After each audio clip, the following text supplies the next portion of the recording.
नमस्कार, मैं डॉक्टर प्रीति गुप्ता लक्ष्मण सेठ hospital and IVF centre Jhansi से।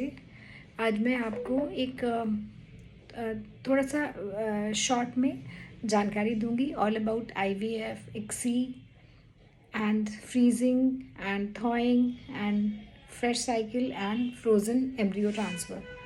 सो आईवीएफ क्या होता है? IVF is actually in vitro fertilisation, इसे कहते हैं। इसका जो फुल फॉर्म है, आईवीएफ में क्या करते हैं हम कि हमने एग्स अच्छे बनाए, बाहर निकाले, हस्बैंड का सीमन लिया और उसमें फिर हम इक्सी करते हैं। इक्सी में आप एक एग लेते हैं और एक स्पर्म लेके उसके अंदर डालते हैं। तो इक्सी करने से क्या होता है कि फर्टिलाइजेशन रेट ऑलमोस्ट 70-80% हो जाता है, जो कि आईवीएफ से थोड़ा सा कम होता है ना। इसमें भी दो स्कूल ऑफ थॉट्स हैं। कुछ लोग कहते हैं कि आईवीएफ बेटर है क्योंकि नेचुरल सिलेक्शन होता है स्पर्म का, और कुछ लोग कहते हैं कि इक्सी बेटर है क्योंकि इक्सी में एटलीस्ट फर्टिलाइजेशन रेट ज़्यादा होता है, तो हमें नंबर ऑफ़ एम्ब्रियोज ज़्यादा मिलेंगे, तो डेफिनेटली हमारा जो क्यूमुलेटिव प्रेगनेंसी रेट होगा वो ज़्यादा होगा। तो ये हो गया आईवीएफ एंड इक्सी।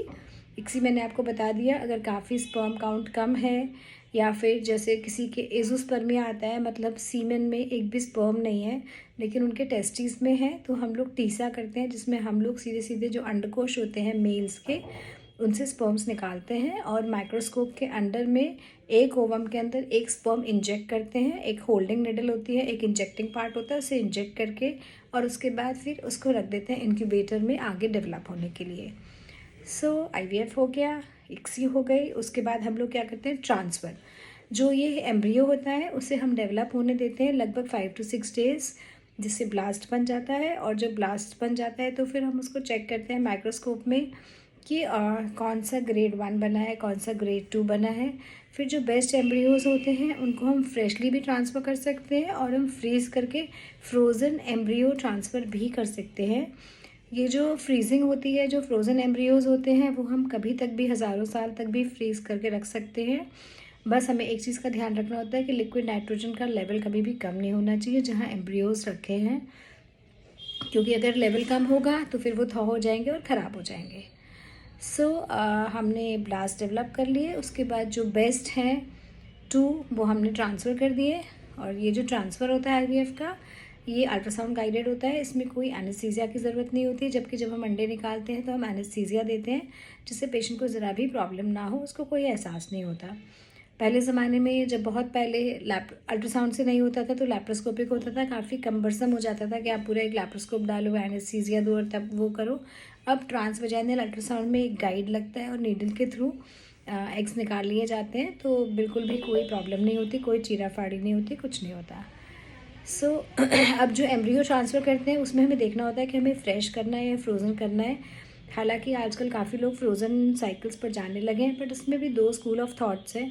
किसी का कहना है कि दोनों के अच्छे रिजल्ट्स होते हैं, पर we actually weigh the pros and cons. मतलब अगर पेशेंट के बहुत ज़्यादा फॉलिकल्स बने हैं तो हम डेफिनेटली उनको फ्रीज़ करेंगे और उसके बाद हम उनको नेक्स्ट साइकिल में ट्रांसफ़र करेंगे, जिससे कि पेशेंट को OHSS का खतरा ख़त्म हो जाए।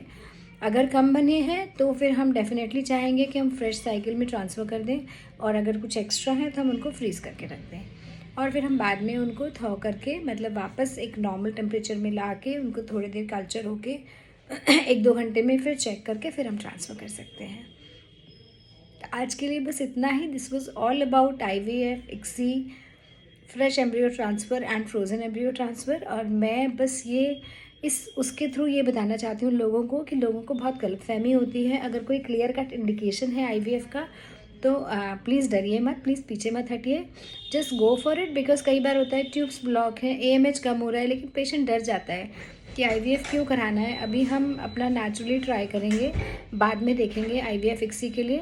But this is not true. अगर कोई क्लियर कट इंडिकेशन है, जैसे ट्यूब्स ब्लॉक हैं, AMH कम हो रहा है, हस्बैंड के पैरामीटर्स में कुछ गड़बड़ है, प्लीज़ बिल्कुल मत डरिए। बिकॉज आईवीएफ इज़ नॉट किसी और का। एक ये दिमाग में लोगों के होता है कि किसी और का है, हमारा अपना बच्चा नहीं है। It is not like that. हमेशा आपका अपने एग्स होते हैं, आपके अपने ओवम होते हैं।